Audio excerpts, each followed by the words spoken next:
2 সপ্তাহ পরে আজকে আমি মুখ খুললাম যে আপনি কিছুটা হলো জড়ায় ফেলছেন, আপনি সাকিবকে এত বড় স্টারকে আপনি ব্যালেন্স করতে পারেননি, কারণ আপনার সেই ক্যাপাসিটি এখনো হয়নি। সাকিবের অভিনয় জায়গা থেকে সাকিব সেরা করছে। সাকিবের অভিনয় কি কোথাও খারাপ হয়েছে? কেউ কি বলছে সাকিবের অভিনয় কোথাও খারাপ হয়েছে? সাকিব কোথাও অভিনয় খারাপ করছে? সাকিব হাসতে গিয়ে কেঁদে দিছে, কেঁদে গিয়ে কাঁদতে গিয়ে হাসি ফেলছে? না।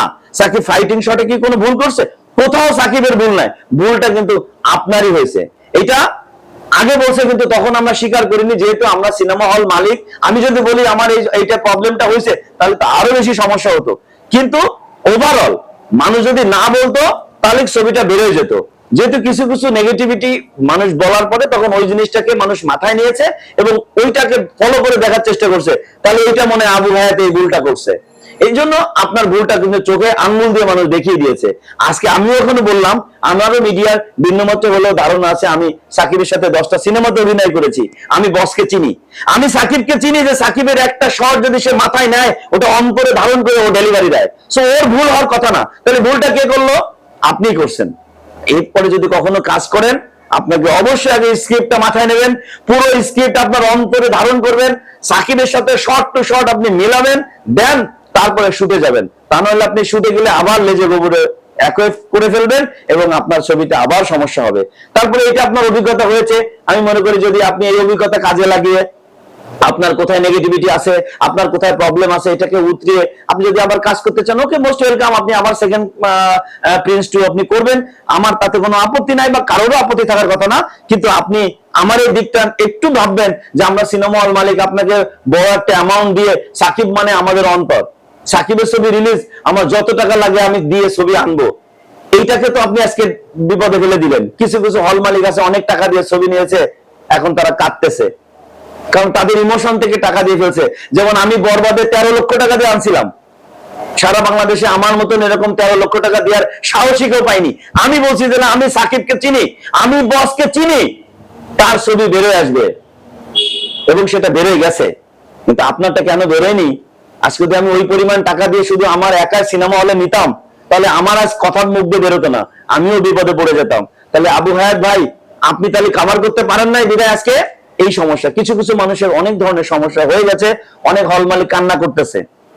যাই হোক, তারপরে সাকিবের ছবিতে লস হবে না, যেই যা বলুক না কেন, কান্না করতেছে মানে আমি 13 লাখে 36 লাখ বিক্রি করছিলাম, আমি সেটা 13 লাখে হয়তো কম বেশি, কিন্তু লস খেয়ে তোর কেউ বাড়ি যায়নি, হয়তো এখন ওই পরিমাণে পাইনি বিধায় মনটা খারাপ, যে আমি এত টাকা ইনকাম করতে পারতাম সেটা করতে পারি নাই, সেই জন্য হয়তো মন খারাপ। কিন্তু সাকিবের ছবিতে কেউ লস খাবে না, কোন সিনেমা হলের মালিকের সাকিবের ছবি চালায় লস হয় না। গুঞ্জন রয়েছে যে স্ক্রিপ্ট রাইটার অভিযোগ করেছে যে সাকিবকে সাইনিং করানোর পরে পরিচালক হচ্ছে গিয়ে ধ্যানে বসতে গিয়েছিল নেপালে। এই ব্যাপারটাকে আপনি কিভাবে দেখছেন? এইটা গুঞ্জন আসলে থাকবে, সাকিবের গোসেপ থাকবে, সাকিবের ব্যক্তিগত ইমেজে নিয়ে টানা হওয়ার চেষ্টা থাকবে। সাকিব যেখানে কাজ করে, সাকিবের নেগেটিভ যতই বেশি হোক তাতে তার স্টারডামের কিচ্ছু আসে যায় না।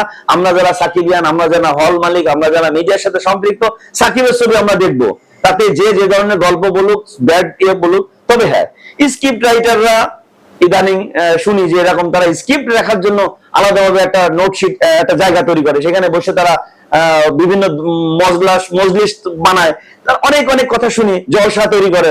এইগুলো থেকে বেরোয় আসতে স্ক্রিপ্ট রাইটার আমি আব্দুল্লাহ জহির বাবুকে চিনি, আমি তার বাসায় যে অনেক গল্প, আমি শাহাদাত হোসেন লিটন সাহেবের সাথে আমি আব্দুল্লাহ জহির বাবুর বাসায় গেছি, আমি শাহিন সুমনের সাথে আমি আব্দুল্লাহ জহির বাবুর বাসায় গেছি, কোনো জলসা দেখিনি।